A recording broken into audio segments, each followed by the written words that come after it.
Sahaba al-Rahmaniya, une diplomate à la cour ottomane.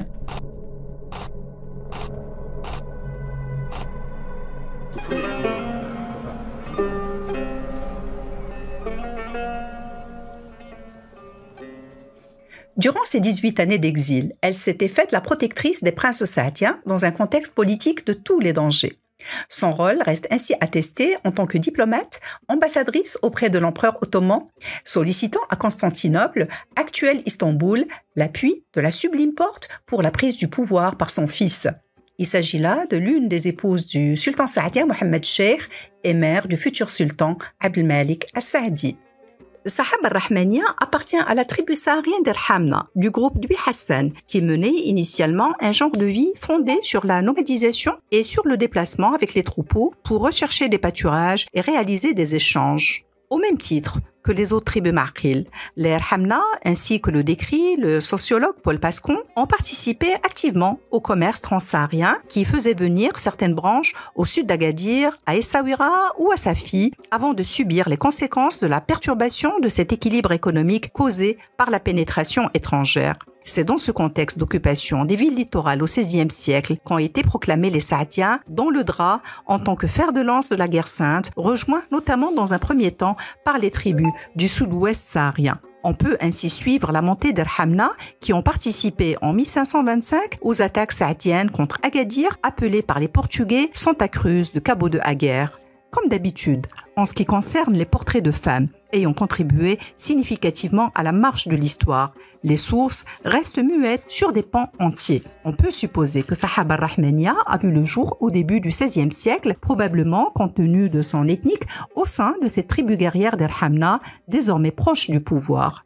Vers 1528, elle épouse Mohammed Cheikh, qui occupait de hautes fonctions politiques durant le règne de son frère, le sultan Ahmed al-Araj, avant de s'opposer à lui en un sanglant conflit qui s'est terminé par la déposition d'Ahmed al-Araj et la victoire en 1540 de Mohammed Cheikh, devenu ainsi le troisième sultan de la dynastie saadienne, vainqueur du dernier prince des Beni Wattas, maître en 1554 de leur capitale Fès et unificateur de l'ensemble du Maroc sous la bannière saadienne. De cette union entre Mohammed Cheikh et Sahaba al-Rahmaniya sont nés vers 1529 le prince Abdelmoumen. En 1533, la princesse Aïcha As-Saadiya. En 1537, Fatem Zahra As-Saadiya, dont le tombeau est connu dans la nécropole royale saadienne à Marrakech. Puis, en 1541 environ, Sahaba donne naissance à Abdelmalik As-Saadi. Peu après, elle allait se retrouver veuve dans d'effroyables circonstances. En 1557, le sultan Mohammed Cheikh est assassiné près de Saroudens,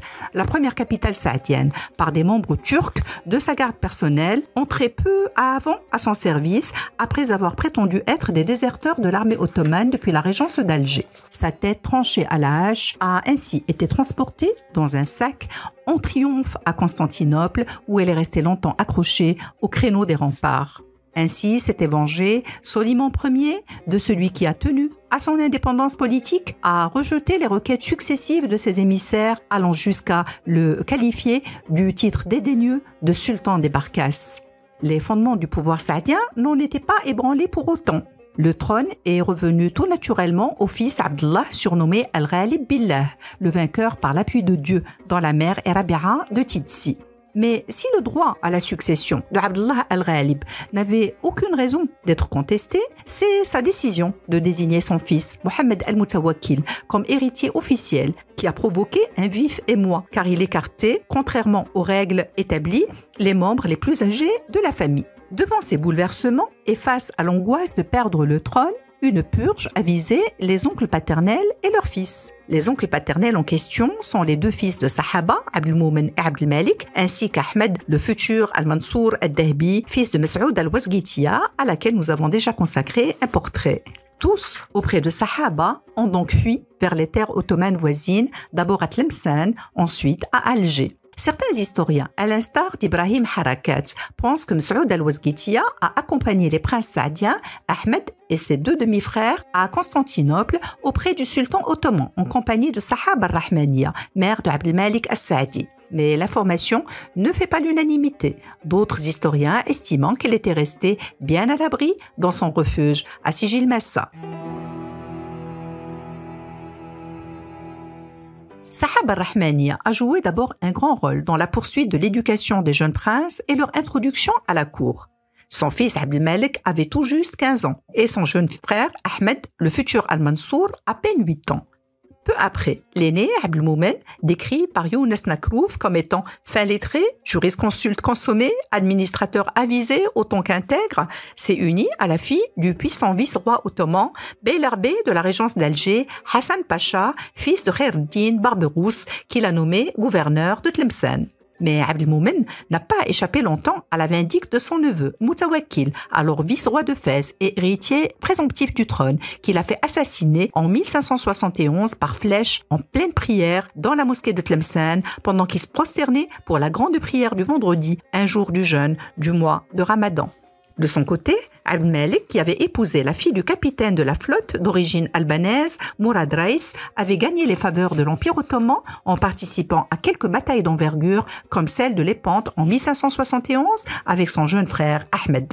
Une bataille qui avait opposé la flotte ottomane à la coalition chrétienne formée sous l'égide du pape Pie V, appelée flotte de la Sainte Ligue.